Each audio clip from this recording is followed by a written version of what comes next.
লুকিয়ে রতন লুকিয়ে আছে, যতক্ষণ না পর্যন্ত হৃদয়ঙ্গন হবে ততক্ষণ পর্যন্ত বুঝতে পারবো। এই কীর্তনটা কি বস্তু? কীর্তন কাহাকে বলা হয়? এত সুন্দর নববৃন্দাবন তৈরি হয়েছে, এক জন্মে নয়, শত শত কোটি জন্মের স্বীকৃতি না থাকলে কখনোই আমার সাধুগুরু বৈষ্ণবের সঙ্গ করা যায় না। কোটি জন্মের স্বীকৃতি না থাকলে কখনো গৌর বলে কৃষ্ণ বলে কাঁদা যায় না। যদি তোমার হৃদয়ে অপরাধ, কোটি কোটি জন্মের অপরাধ থাকলে, তাহলে তোমার নয়ন দিয়ে কোনোদিনই অশ্রু জল ঝরবে না। এই কৃষ্ণ নামে শুনে, এই কৃষ্ণ নাম শ্রবণ করে যদি তোমার নয়নে অশ্রুপাত না হয়, তুমি নিশ্চয়ই জানিবে তুমি জন্মে, কোটি কোটি জন্মে তুমি অপরাধ, তোমার ভিতরে অপরাধ আছে বলে আজকে কৃষ্ণ নামের বাণ পরিশ্রম করছে। এই কীর্তনটাই এমনই বস্তু, শুধু কীর্তন আসরে আসলাম, শুধু শ্রবণ করলাম, ইচ্ছে মতো চলে গেলাম, হবে না। রাধে রাধে। মায়েরা এত কথা বলছেন কেন? মায়েরা কি কথা বলার জন্য এসেছে? হ্যাঁ, মায়েদের প্রতি আমার খুব দৃষ্টি আকর্ষণ হচ্ছে, কারণ বাবারা কত সুন্দর করে শ্রবণ করছে, কিন্তু মায়েরা সবসময় এলোমেলো কথাবার্তা বলে যাচ্ছে। এভাবে কখনো কীর্তন আস্বাদন করা যায় না। এই গৌর কথা, কৃষ্ণ কথাই এমনই কথা, এবার মধুর কথা। এই মধুর কথা শ্রবণ করতে গেলে আগে হৃদয়ে লাগে, হৃদয়ঙ্গন করতে হয়, হৃদয়ে জায়গা দিতে হয়। যতক্ষণ পর্যন্ত হৃদয়ে জায়গা দিতে পারবো না ততক্ষণ কোনো কিছুই আমার ভালো লাগবে না। এটা আর অন্য কিছু নয়। আমার সুরতনী গঙ্গার তীরে গৌরহরি বাবা, যিনি ভগবান, যিনি তিন যুগে সব কিছু পরিচালনা করেছেন, এই বিশ্ব ব্রহ্মাণ্ড সৃষ্টিকর্তা, যিনি সব কিছু সৃষ্টি করেছেন, আজকে ভগবান হয়েও কেন ভক্ত সাজলেন? কেন তিনি ভক্ত সাজলেন? আর কেন ভক্তের চরণ ধরে তিনি সারাই অঙ্গে মারছেন? কেন? বাবা, তার কি কোনো অভাব ছিল? ভগবানের কি কোনো অভাব আছে? হ্যাঁ, যে ভগবানের অভাব আছে তার কারণে আজকে ভক্তের কাছে গিয়ে আমাকে তার চরণ ধরে মারতে হবে? কেন মারতে হবে? না, ভক্তের যদি ভক্তিটা উপরে আসে, ভগবানের কৃপা তত নিম্নগামী হয়। ভক্তের ভক্তি যত ঊর্ধ্বগামী হবে আর ভগবানের কৃপা তত নিম্নগামী হবে। যেমন একটা গাছে যখন ফল হয়, ফল ধরে, সেই ফলের ওজনে দেখবেন সেই ডালটা অনেকটা নিচে নেমে যায়। ভক্তিটা তেমনই, যার ভিতরে ভান্ডার পরিপূর্ণ থাকে, এই কৃষ্ণ নামের ঝোলাটা পরিপূর্ণ থাকে, ভগবান তো তার কাছেই এসে কৃপা করে যায়। তাই বল হরি বল, হরি বল, হরি বল, হরি বল, হরি বল। আগে সবার আগে লক্ষ্যটাকে ঠিক রাখতে হবে। ভজন করতে গেলে আগে লক্ষ্যটাকে ঠিক রাখতে হবে। যেমন করে লক্ষ্য ভেদ করেনি আমার বনের পশু রাম, রামের বনের পশু হনুমান। ত্রেতা যুগে যিনি রামের পাশে সবসময় ছিলেন, সে লক্ষ্যটাকে কোনোদিন ভেদ করেন। তার লক্ষ্যটা ঠিক ছিল, আশ্রয় করিয়া বিজন ভজে তারে কৃষ্ণ নাহিতাতে, বাকি সব বড়ে অকারণে।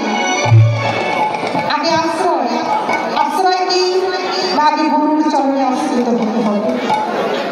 যতক্ষণ পর্যন্ত গুরুর চরণে আশ্রিত হবো ততক্ষণে কিন্তু গরু বলে কখনো কাঁদা যায় না, কৃষ্ণ বলে কাঁদা যায় না। গুরু, গু শব্দের অর্থ কি? না, গু শব্দ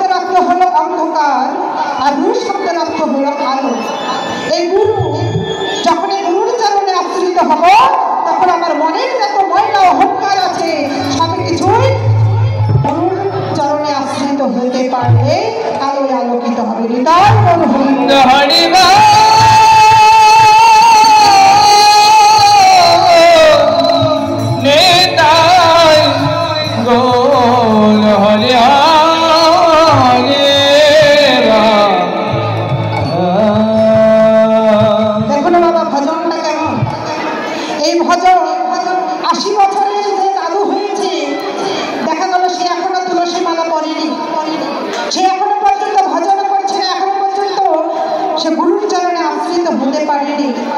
কিন্তু একটি মাত্র 8 বছরের বালক যে মায়ের কাছে সবসময় আদর পাওয়ার কথা সে ভজনে পৌঁছে গেল।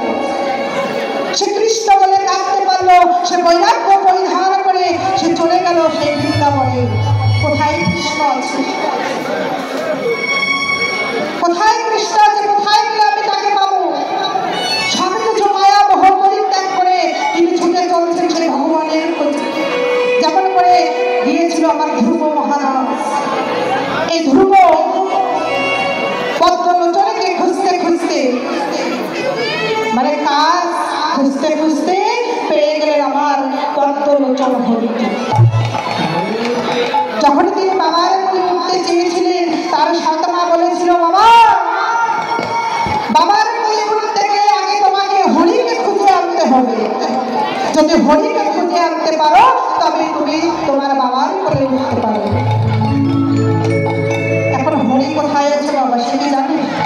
সে মাত্র 8 বছরের একটি বালক। সে কি জানে হরি কি?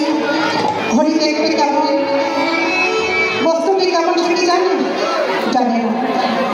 সে কাজ খোঁজার মতো খুঁজতে খুঁজতে মনে গিয়েছিল কোথায় হরি, কোথায় হরি, হরি হরি হরি হরি করে সারা মনের মধ্যে চিৎকার করছে, হরি তুমি কোথায়? হরি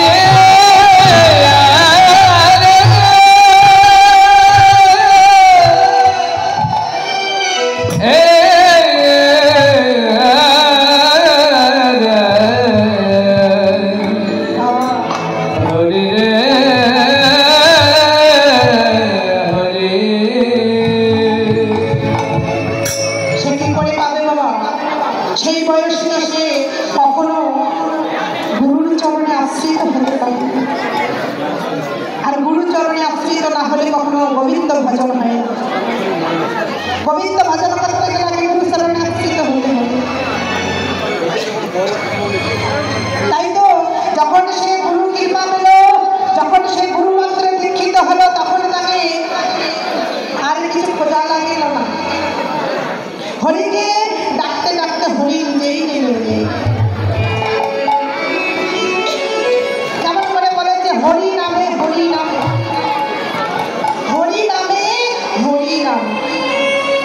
এই হরি নামেই কিন্তু হরি নামছে। বেশি দূরে যাওয়া লাগে না, এই নিজের কাছে সবই কিছু। এই হৃদয় যদি একেবারে গোবিন্দকে জায়গা দিতে পারে, এই দেহটা আমার হলো মন্দির, আর এই মন্দিরে যদি একেবারে আমি পরিষ্কার করে মনের ময়লা দূর করে ভগবানকে জায়গা দিতে পারি, আর সেটা পাতলের মন্দিরের দরকার হয় না। সাইজের ঘর লাগে না, দামি দামি প্রসাদ লাগে না, স্বর্ণের থালা লাগে না। ভগবানকে ভজন করতে গেলে তোমরা নয়নের জলে দিকে যত করে গোবিন্দকে ডাকার মতো ডাকা। যেমন করে ডেকেছিল আমার পড়াশোনা, আমার পড়াশোনা গোবিন্দকে সারাক্ষণে শুধু ডাকতে হবে, গোবিন্দ তুমি আমার ঘরে কবে আসো? যেদিন দুর্যোধন 56 ভোগ রান্ধনা করলেন, স্বর্ণের পাত্রে করে প্রসাদ দেবেন বলে, মানে বড় অহংকার। এই অহংকার নিয়ে বলেছিল, কৃষ্ণ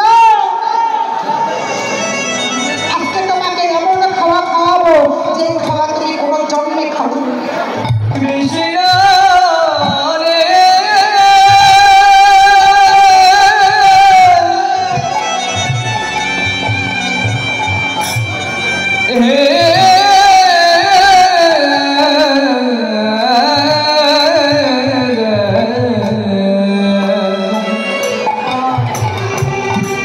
Krishna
প্রভু হে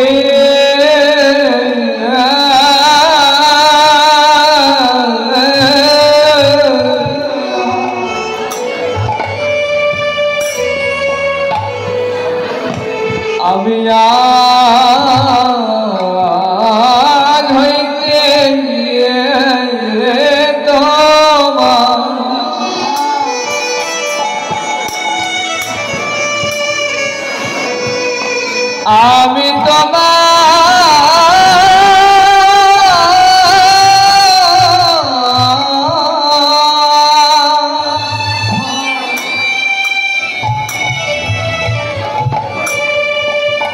আমি তোমার হলাম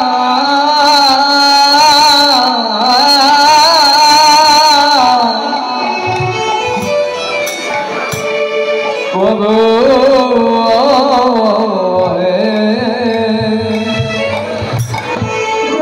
তুমি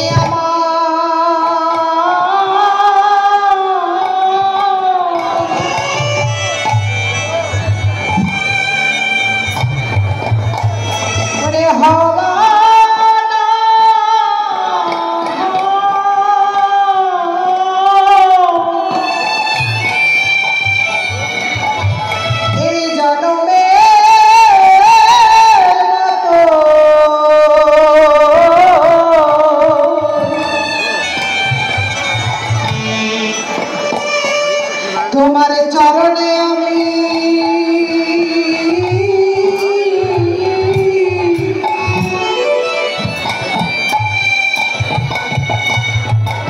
চরণে আমি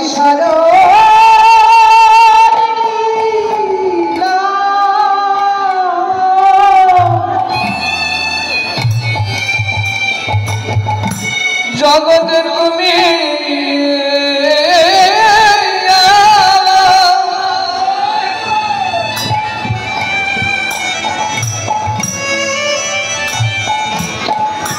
আমার হাওয়া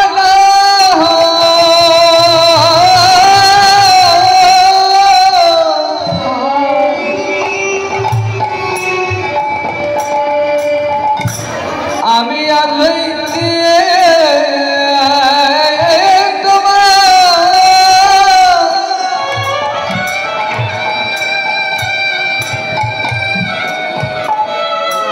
জনমের মাত্র হয়ে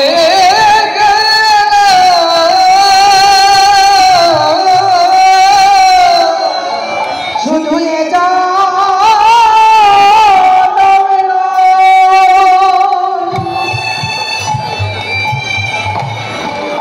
প্রতি জনমে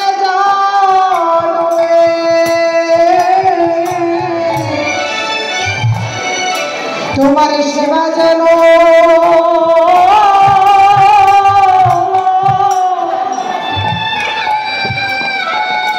করিতে পারি অশুদ্ধ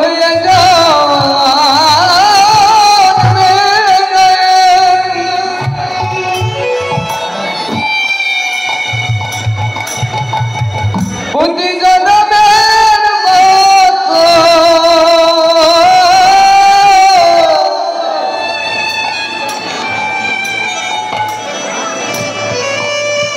আমি যেন তোমার গোবিন্দ সেবা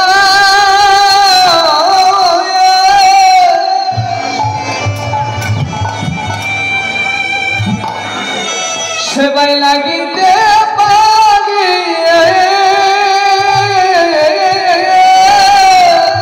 এমন মানব জন্ম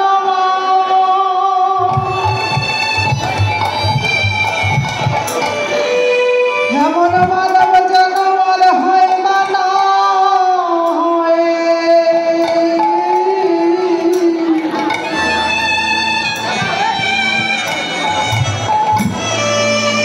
তোমার সেবা যেন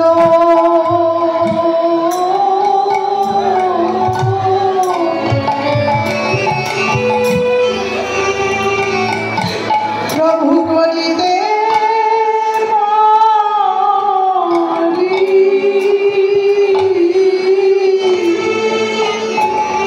ঔষধ জন্মে না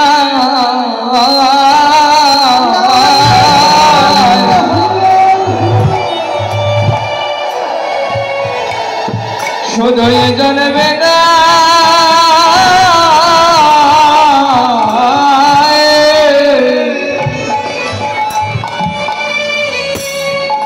ওরে প্রতি জন্মে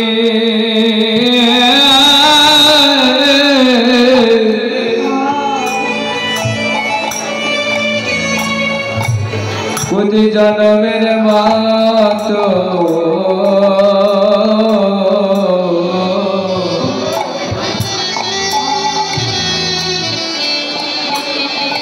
এই জগতে গোবিন্দ সেবা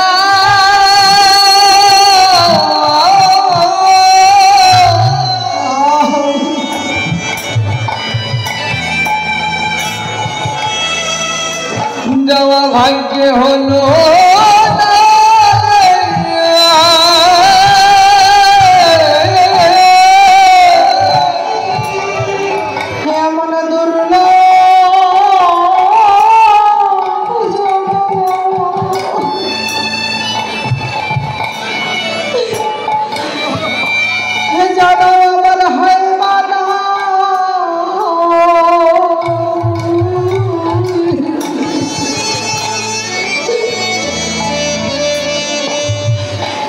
তোমার চরণে শরণ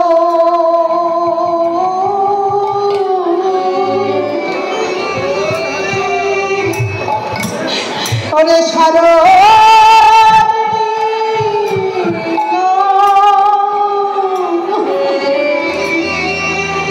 ওরে দুর্লভ জানা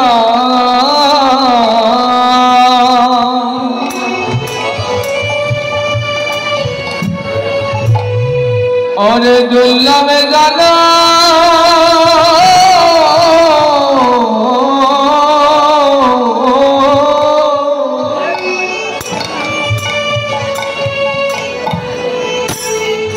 ওরে আমার হয় মা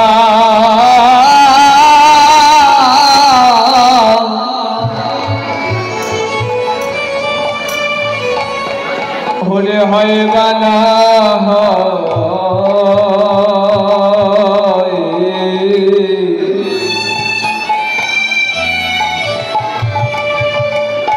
এই জগতে যেন কৃষ্ণ সেবা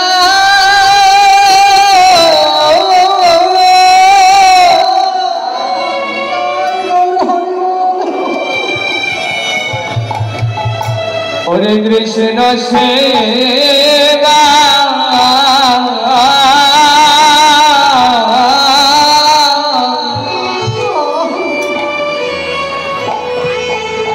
ওরে হলো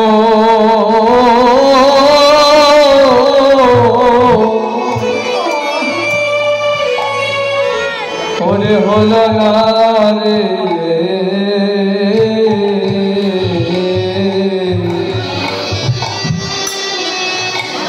আমি কৃষ্ণ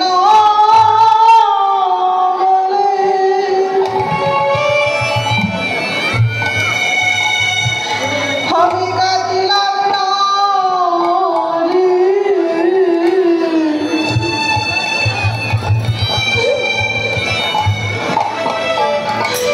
রে হল আমার কৃষ্ণ সেবা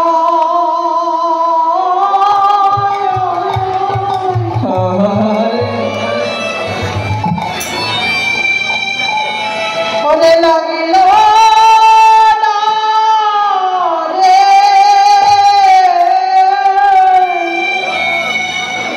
ওরে কৃষ্ণ বলে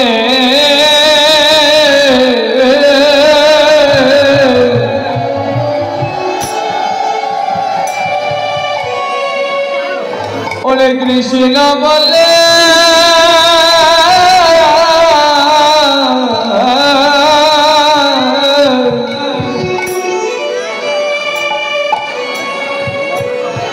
কোনদিন কাঁদিলা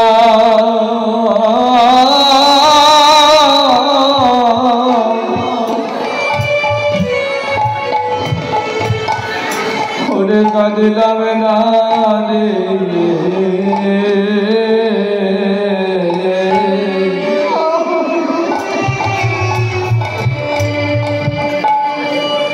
জগতে গোবিন্দ সেবা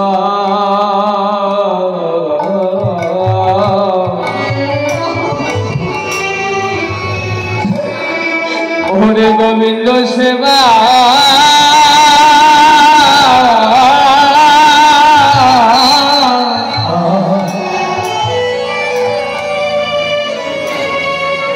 ওরে হলো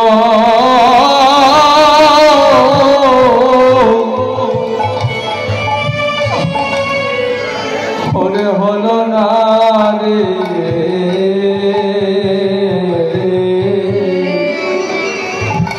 ভাবে আমার আশা যাওয়া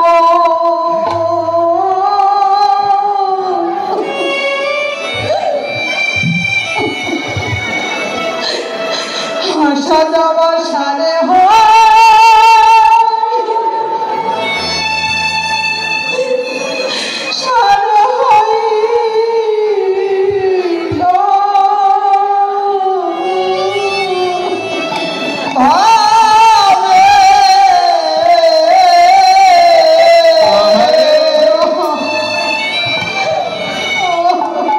এভাবে আমার আশা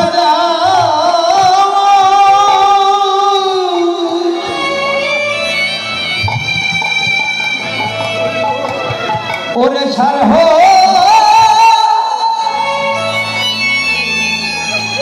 সার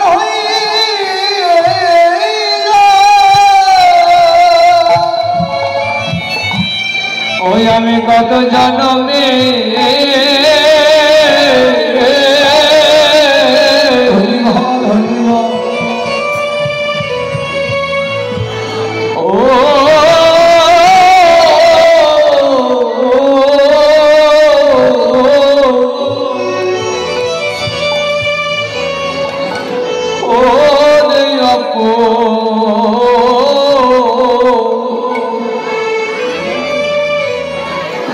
ওরে অপরাধী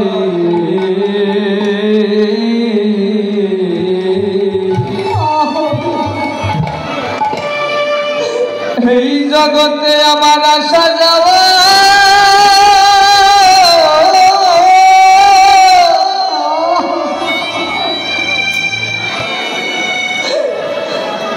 ওরে আশা যাওয়া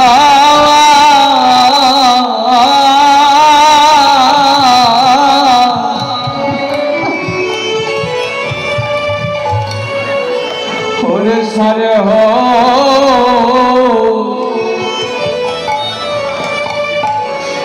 ওরে সারে হইল আমি যাবনি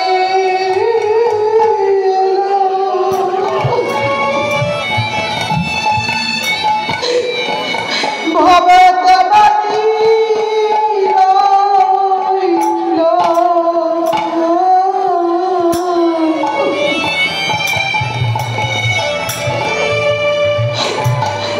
দেহ আমার কৃষ্ণ সেবা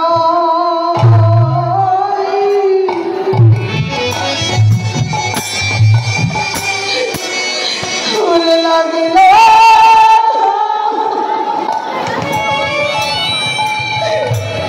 লাগিল না রে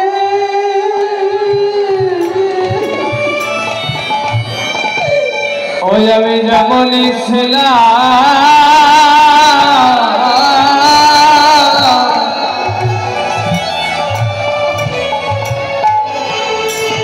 ওরে আমি যেমনই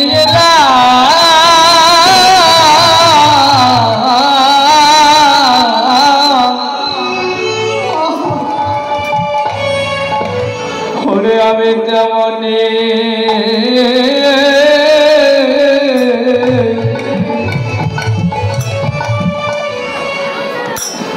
ওরে আমি তেমনি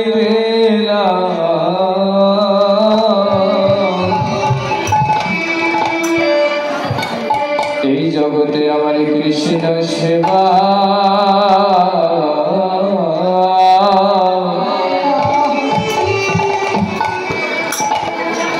কৃষ্ণ সেবা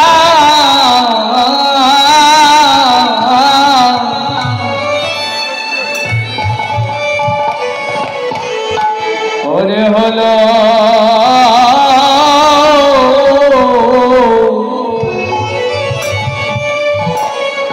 ওরে হলো না রে হবে যেমনই এলো তেমনই রইল। কৃষ্ণ সেবা হলো না রে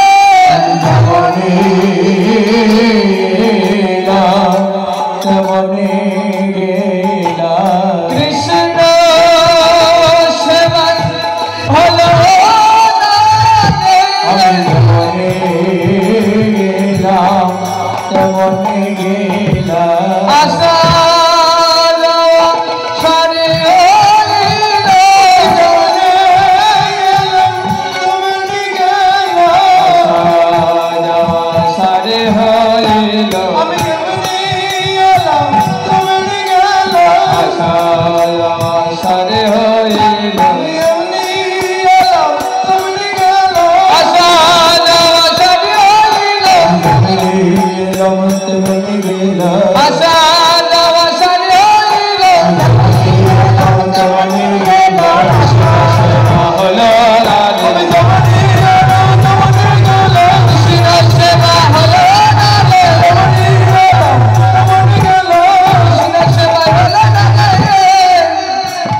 এই জগতে আসা যাওয়া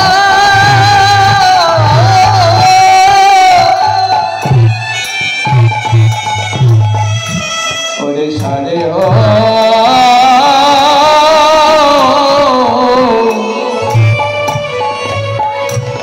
ওরে সারে হইল